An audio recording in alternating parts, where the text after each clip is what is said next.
اعوذ باللہ من الشیطان الرجیم بسم اللہ الرحمن الرحیم نحمدہ ونصلی علی رسولہ الکریم اما بعد۔ وہ کون سی چیزیں ہیں جن سے ہمارا روزہ ٹوٹ جاتا ہے، آج اس حوالے سے ہم پڑھیں گے۔ کوئی بھی چیز جس کو انسان کھائے یا پیے،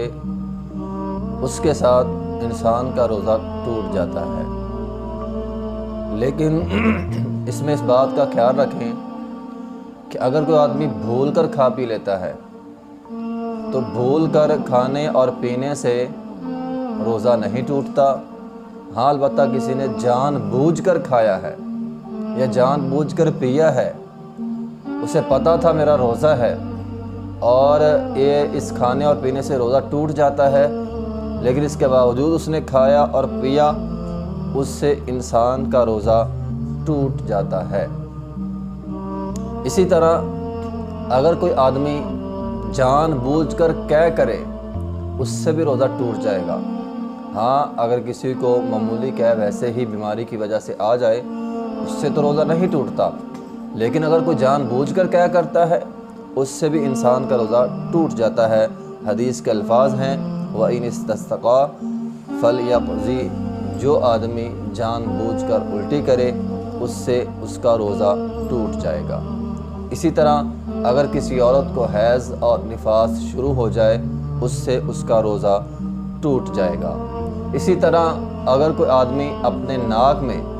مبالغے کے ساتھ پانی چڑھائے، تو اس سے بھی انسان کا روزہ ٹوٹ جائے گا، کیونکہ جب وہ مبالغہ کرتا ہے تو عین ممکن ہے پانی جو ہے وہ حلق تک پہنچ جائے۔ تو اس لیے روزے کی حالت میں وضو کے دوران بھی نبی علیہ الصلاۃ نے مبالغہ کرنے سے منع کیا ہے۔ ناک جھاڑیں ضرور، صاف ضرور کریں، لیکن جس طرح ہم عام حالات میں کلی کرتے ہیں اور ناک میں پانی مبالغے سے چڑھاتے ہیں، روزے کی حالت میں مبالغے سے ناک میں پانی چڑھانے سے منع کیا ہے، کیونکہ اس طرح پانی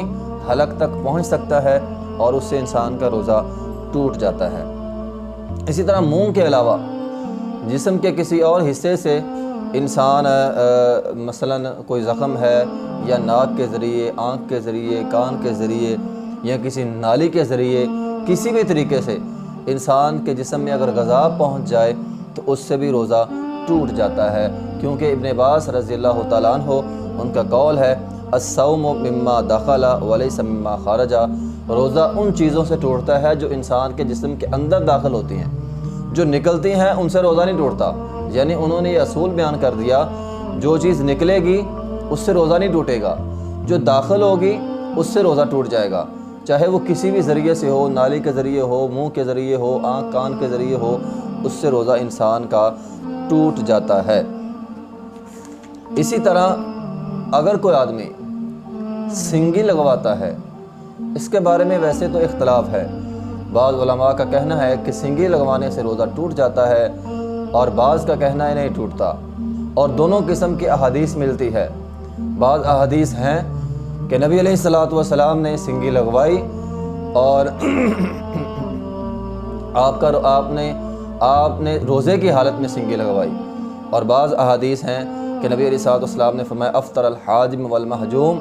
کہ جس نے روزے کی حالت میں سنگی لگوائی اس کا روزہ ٹوٹ جائے گا، لگانے والے کا بھی اور لگوانے والے کا بھی۔ تو اس میں جو راجح موقف ہے وہ یہی ہے کہ اگر تو معمولی سا خون نکلا ہے پھر انسان کا روزہ نہیں ٹوٹے گا،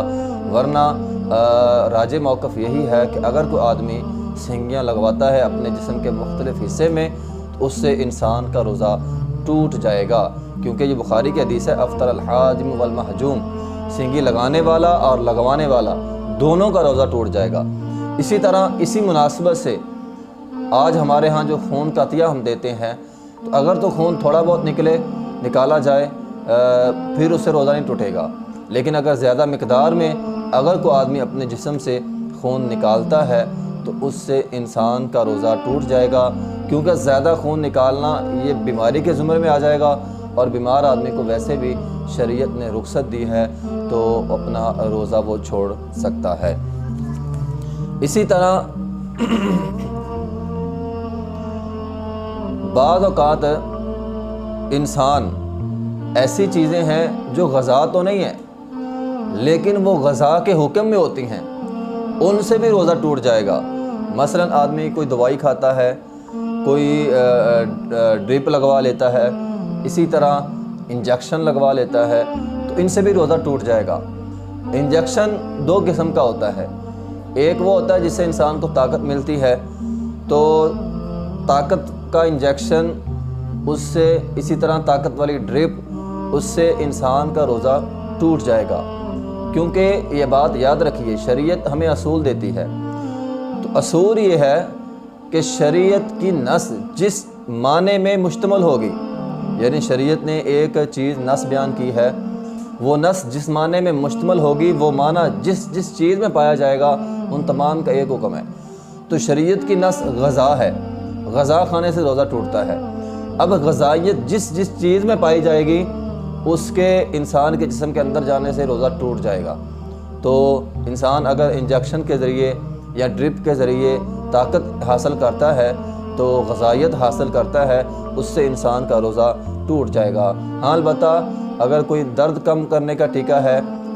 یا اسی طرح درد کم کرنے کے لیے یا جسم کا حصہ سون کرنے کے لیے اس طرح کا کوئی انجیکشن ہے، تو اس سے روزہ نہیں ٹوٹتا۔ یہی حکم جو ہے وہ آنکھ میں دوائی ڈالنے کا ہے، کان میں دوائی ڈالنے کا ہے۔ اگر آنکھ اور کان میں دوائی غذائیت کے لیے ڈالی جائے، اس سے روزہ ٹوٹ جائے گا۔ ہاں البتہ اگر درد کم کرنے کے لیے ڈالی جائے تو اس سے روزہ نہیں ٹوٹتا۔ تو یہ وہ چیزیں ہیں جن سے ہمارا روزہ جو ہے وہ ٹوٹ جاتا ہے، اس سے انسان کو جو ہے وہ احتیاط کرنی چاہیے۔ وآخر دعوانا الحمدللہ۔